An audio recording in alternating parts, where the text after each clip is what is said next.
On all the channels.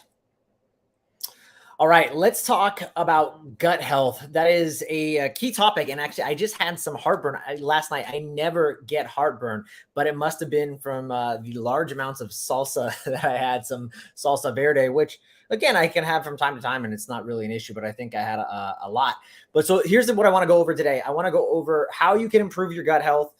What are some certain foods that you can eat for a healthier gut?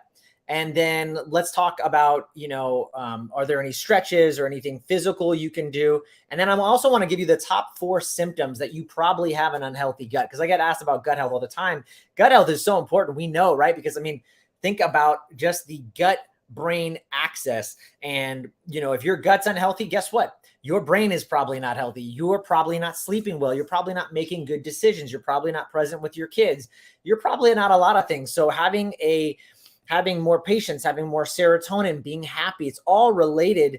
Melatonin, by the way, 400 times the amount of melatonin is made in the gut. So again, if these things are not dialed in, you're going to have some real issues. We know that. So I'm live. Ask me any questions that you want while I'm kind of going through this, but let's talk about the four symptoms that would actually make you realize you have an unhealthy gut. Now, the 4 that I would point out would be: number 1, bloating; number 2, burning; 3 would be some type of pain, physical pain in your abdomen or wherever it might be. And then the 4th one's going to be what I just mentioned I had the other night, which I never get, is acid reflux. Those are common. You hear a lot of people talk about acid reflux and GERD. GERD is when it's like gotten to a really, really bad level. So let's talk about why I think these are probably unhealthy. Number 1, bloating. I mentioned, if you have bloating consistently, I remember when I was in high school, I had bloating all the time and I never put it together. I thought it was actually normal. As I was in this bodybuilding world, I was downing protein shakes, whey protein shakes, muffins. I had cereal for breakfast all the time. It's no wonder.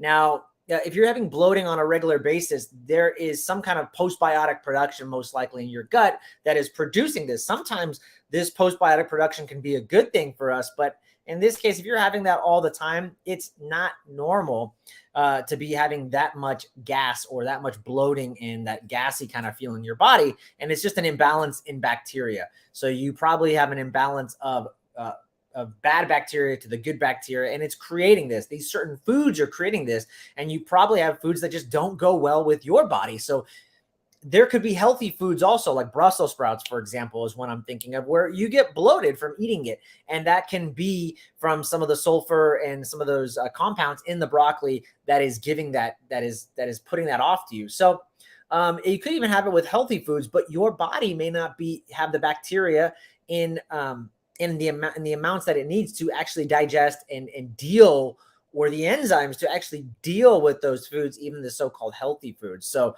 just realize that, especially if you have something like SIBO, small intestinal bacterial overgrowth, very common. Something I see with a lot of clients is SIBO, and they have bloating all the time. Healthy foods that are so-called good for them, like I mentioned, Brussels sprouts, are giving them tons of issues in the small intestines. And what that usually happens and why it's happening is, you're probably, there's a lot of reasons, but let's just give one, would be maybe stress. That ileocecal valve is supposed to close. And so as food goes from the small intestine to the large intestine, and then you poop it out, well, sometimes that valve in between is opening when it shouldn't be. Why would it open? Lots of reasons, but one, probably stress, your ileocecal valve. So, and that's allowing bacteria to leak back into the small intestine. So you get that bloating sensation all the time. So number 2, I said burning. If you have burning, you most likely have an infection. You probably have some kind of bacteria. Maybe you have H. pylori. You probably have an infection, especially if you have that sharp pain, burning pain. You don't want that for sure. That's not good. And so you're going to need to do, of course, you go to the Western MD, they're going to prescribe meds, but you can do very holistic protocols and get rid of that. The other one, pain. If you're having pain, again, I'd be thinking things like H. pylori, parasites, candida. How often is this pain coming and going? That's to be determined. You'd have to ask me or give me some more feedback of what's going on for you. But those are the top 3 that I'd be thinking about: H. pylori, parasites, candida, yeast overgrowth. And then the 4th big one I mentioned already was acid reflux. Why would you have that? Listen, I rarely get that, but Most of the time, you're going to see that from things like processed food. I had a lot of green salsa the other night and like peppers and some hot foods. And so that my body, that's what happened for me. I would say food sensitivities, probably, you're going to get, you might get some acid reflux from that. So, be mindful of that. All right. Question just came through. Been hearing a lot of this go low for insulin resistance. What have you heard? Sorry, I don't know if that's a typo. What have you been hearing a lot of this go low? What did you mean go low? Go low for what? For insulin resistance. Dave, just tell me what you mean by go low. I don't, because I think it's a typo. Just let me know and I'll get it back to you. So acid reflux, things like food sensitivities, things like that, you're gonna get that. Oh, it's a pill. Okay.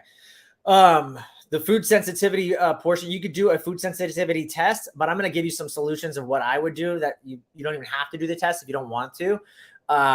Acid reflux, by the way, I quell that all the time, and I never ever use something like what do you call it?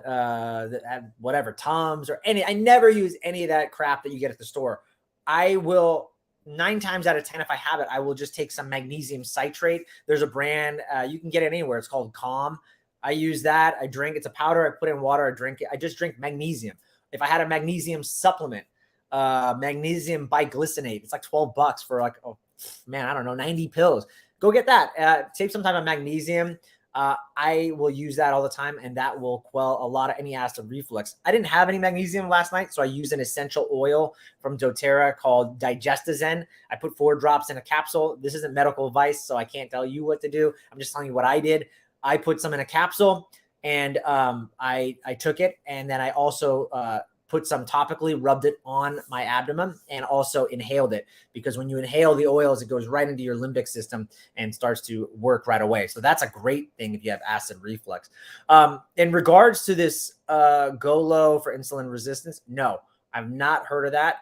But let's chat more offline. I don't know anything about it. Listen, when it comes to insulin resistance, the bottom line, I was just talking to a practitioner the other day, and we were talking about this in regards to type 2 diabetes. And, he's a practitioner. He was overweight at one time. He lost like 60 pounds, but he's like, just don't eat. He just said, just don't eat. He called it hyper fork syndrome, or hypersensitivity to forks, putting too much in your mouth. So that was a joke, but, fasting obviously will reverse insulin resistance pretty easily. Now, not everybody wants to fast, but just do 12-hour fast. If I were you, I would go, we can talk more offline, but I would go plant-based for the most part. Still have your protein. And I would go just low fat. That's what I would do. Low fat and plant-based overall. You can still have meat and stuff, but that would be my recommendation overall. You don't have to go low carb necessarily. You could, and you'll definitely see a decrease pretty fast. So you don't need a pill. Now, if you do want a pill, just because I know my guy Dave, if you do want a pill, what I would recommend is something like semaglutide. Okay, I did a podcast with the guys over at blokes.co. Happy to introduce you to those people. I think they'll give you a discount if you just mention my name. These guys work with peptides, and peptides is like the new thing. So I'm a big fan. They're not steroids. Peptides, we're talking about like human growth hormone, testosterone. These are some of the things, these compounds, but these peptides are really, really fascinating. And semaglutide has some really good effects for long-term weight loss in the long-term studies, which is neat, because what happens is it helps regulate the hypothalamus, which controls your cravings. And so that's what really runs into people's problems over the long term, over the years of being on diets or trying to restrict themselves. And so what they found is, I think it was like a 15% decrease in weight long term, which is huge. So if you can do something like that, that is going to be, that's going to be a big one. I like that semaglutide for sure. So, all right, let's go into just a couple of things. Are there foods that you can eat for a healthier gut? Okay. No, I'm sorry. Let's talk about how you can actually improve your gut. I just talked about the 4 symptoms. How can you improve your gut health? I want to finish. We're going to go through this in the next 5 minutes. So how can you improve your gut health? Number 1, do an elimination diet. There's so many elimination diets out there. You can see what foods are causing problems with you, but let's just make it simple. Avoid gluten, dairy, and eggs. That's it. Avoid those three things. I love eggs. I love sourdough bread. And I just started getting back into raw milk. So I guess I like all those things. But if you want to improve your gut health, I would eliminate all those. I don't have any gut issues, so I'm doing just fine.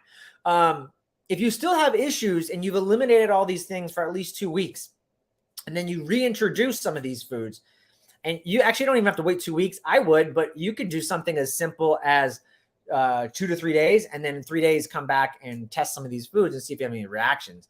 But for long term, we want to heal the gut, and the intestinal lining of the gut will heal pretty fast, and the population of your gut bacteria changes rapidly. 24 hours of fasting, you start to develop new gut bacteria, new intestinal stem cells. So, there's some amazing things with just that. But I think the overall population will repopulate the gut in about, I think it's every 3 months. So you need to spend some time avoiding these things if you want some long-term health. Now, if you're still having issues, again, let's go back to root cause things. Probably have some SIBO, probably have some parasites, H. pylori, candida yeast. You might have one of those things. Another big thing, when people have bloating and all these issues, just simply taking digestive enzymes with their meals. They don't have the enzymes. They're so stressed.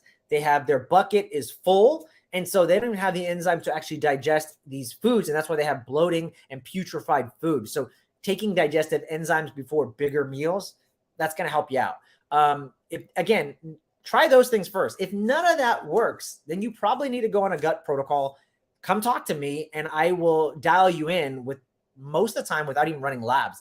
We can run labs for sure, but I can say 80% accuracy. I'm going to tell you what your problem is. And I've done that with numerous people, just being able to figure out what their symptoms are. This is probably H. pylori. This is probably SIBO. This is probably candida. And a lot of these protocols will coincide with each other anyways. So we're going to get a little bit of everything and knock stuff out. Otherwise, you need to take things like binders, right? Things like charcoal. That wouldn't be my go-to, but it's cheap. And if you needed that, it would work. Something like charcoal, some type of binders, humic, fulvic acids. As you know, I'm a big fan of those. I'd be taking things like that. Essential oils, like I said, digestisine. That'd be another one that you could look at. Let's talk about certain foods for a healthier gut. I mentioned some of them already. We're going to wrap this up in 2 minutes. Fasting would be number one. That's your first go-to for anything. Fasting. I mentioned 24 hours, you see a regrowth in intestinal lining in the stomach. That's huge. And we want to repair that gut. I would, again, avoid things like nuts, gluten, dairy, eggs. That is why the carnivore diet works so well for people. They can't understand it. They're like, oh my God, I feel so much better. Yeah, because it's an elimination diet, guys. So you can do various elimination diets. Go on the carnivore diet. I don't really care. But some of these plant foods, like I mentioned, the Brussels sprouts and things like that, they're great, but they can also cause and exacerbate the gut if you don't know what you're doing. Healthy foods like garlic, it's a prebiotic. Garlic can be great. It's antifungal, but if you've got gut issues and it's not like a parasite or something, it actually might exacerbate and continue with the candida yeast overgrowth and continue that fermentation because garlic is a prebiotic. So things like that, you just kind of know what foods to avoid. I would be on smoothies a lot. Have smoothies for breakfast. Okay. Have smoothies for breakfast because that's going to help rebuild your digestion. We need to kind of calm that down so the body has a chance to recover and recuperate. We want to rebuild the digestion. So again, use smoothies. Make lunch your biggest meal of the day. That's when your body and your stomach acid is the highest. Okay, so that you can actually break down those foods. Have a smaller dinner. And introduce more fermented foods, right? Sauerkraut, of course, being one, kimchi, those kind of things. Again, digestive enzymes, that'd be one of my fifth choices I'd add into the routine, especially if I'm just you're giving your body a break. Your body is stressed and overwhelmed. It can't deal with everything you're throwing at it. So give it a break. Supplement maybe for 3 months with digestive enzymes so that your body can start to reduce the inflammation. As the inflammation goes down, then your body will be able to create enough enzymes to break down these foods. You won't need them anymore. You don't need to do this stuff forever. And then the last couple of things, once the gut is probably healed, let's say a 3-month protocol, that's what it usually takes.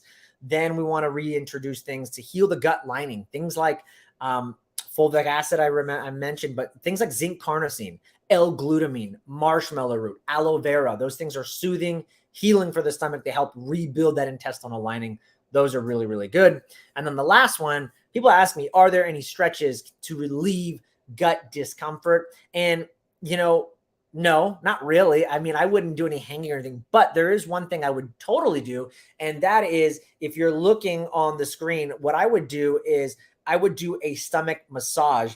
And what you can do is simply, you're going to start in this upper, the left side of my body, left quadrant, and you're going to start at the top, and you're going to go all the way down the stomach, just pressing firmly, and then come back around in a circle. And I would do that. And that's going to help create peristalsis. A lot of people, again, when they're stressed and they're in fight or flight, which is everybody in the world, their gut peristalsis, the movement of the gut, actually moving food through the body, it's not working. And so we are going to guide that through a firm massage. And that is like the best thing you could probably do. So if you've got gut issues and you don't, and you have more questions, you want to dive deeper into this, you either want to run labs, which we can totally do, or you want to just go deeper into your gut health and figure out what it is. Even without running labs, we can get you there. Let me know. Reach out to me. You can go to my website, www.joellevincoaching.com, book an appointment with me there. Shoot me a DM at Joel Evan Coaching on Instagram or any of the other channels, wherever Joel Evan Coaching is at. I don't know, on all these channels, look for me there. Just leave me a comment, DM me, and I'm happy to connect with you guys and figure out the root cause of your issues. All right. Happy Friday. Have an amazing weekend. Go out and eat lots of good food.